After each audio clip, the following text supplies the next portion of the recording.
कि ये मुझे ठीक करेंगे, पर होता ये है कि वो 20 टेस्ट लिख के दे देते हैं।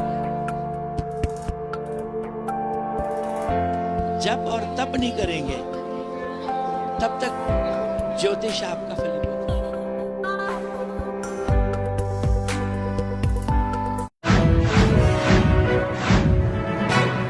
तो दर्शकों, आज हम मौजूद हैं नक्षत्र 27 रिसर्च सेंटर का एक सेमिनार आयोजित किया जा रहा है, जिसमें कि astrological sciences star astrologer award function है, जो कि बेसिकली आज ये अवार्ड फंक्शन है, जिसमें देश भर से अलग अलग ज्योतिष की विधाओं के सभी ज्योतिषी यहाँ पे एकत्रित हुए हैं और हमें मौका मिला है कि हम उनसे ज्योतिष के कुछ टिप्स और ज्योतिषिक विज्ञान है या अंधविश्वास है, कुछ इस तरह के जो प्रश्न हम सबके दिमाग में आते रहते हैं, उन सब का उत्तर जानना चाहेंगे।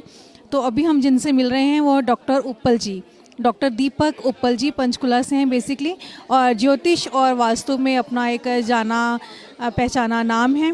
तो आइए उनसे ही पूछते हैं कि कुछ क्वेश्चन। आज के इस कार्यक्रम में सर आपका बहुत बहुत स्वागत है कंचन टीवी पर भी।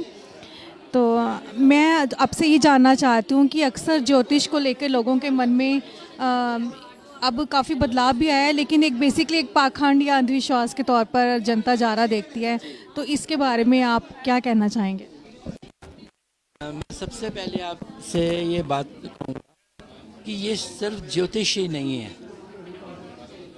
आप किसी भी प्रोफेशन में चले जाएं, जैसे एक डॉक्टर हैं, एक पेशेंट बड़ी उम्मीदों के साथ उसके पास जाता है कि ये मुझे ठीक करेंगे, पर होता ये है कि वो 20 टेस्ट लिख के दे देते हैं, और जो टेस्ट लिख के दे देते हैं उनमें से आधे पे उनके कमीशन फिक्स होते हैं।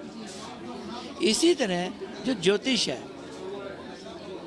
एक ज्योतिषी होना गुरु समान है।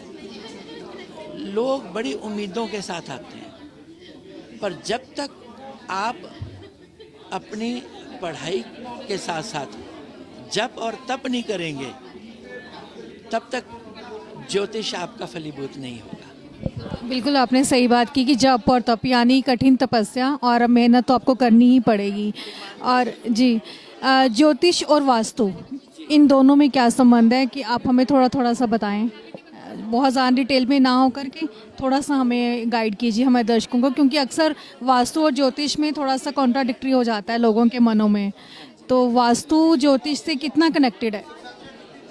सबसे पहली बात तो ये है कि ज्योतिष हमें इंसान के जीवन के बारे में बताता है, उसका पास्ट कैसा था, उसका प्रेजेंट कैसा है और उसका भविष्य कैसा होगा, और वो अपने भविष्य को, अपने कर्मों को सुधार के और भी बेहतर कर सकता है।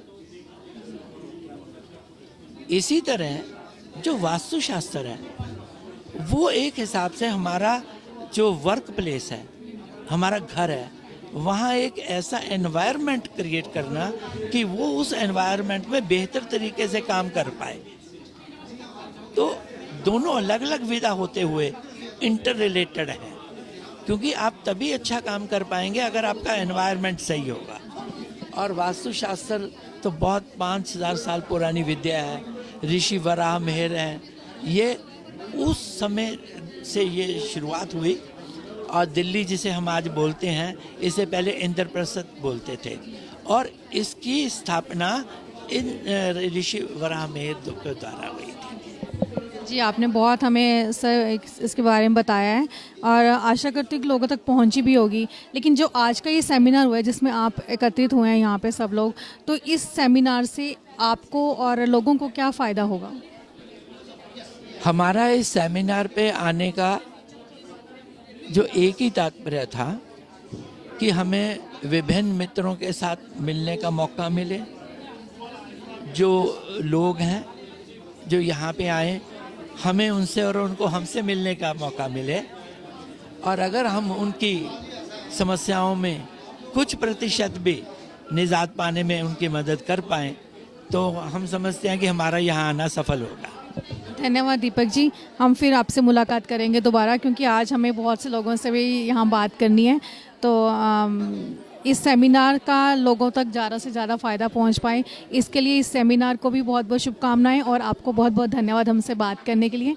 फिर मिलते हैं किसी और मुलाकात के लिए। धन्यवाद। Thank you sir, thank you very much sir, thank you. तो ये थे डॉक्टर दीपक उप्पल जी, जो ज्योतिष की सभी विधाओं में अपनी पूरी तरह से पारंगत हैं, और मिलेंगे इनसे फिर किसी और बड़ी मुलाकात के लिए। कंचन टीवी से धन्यवाद।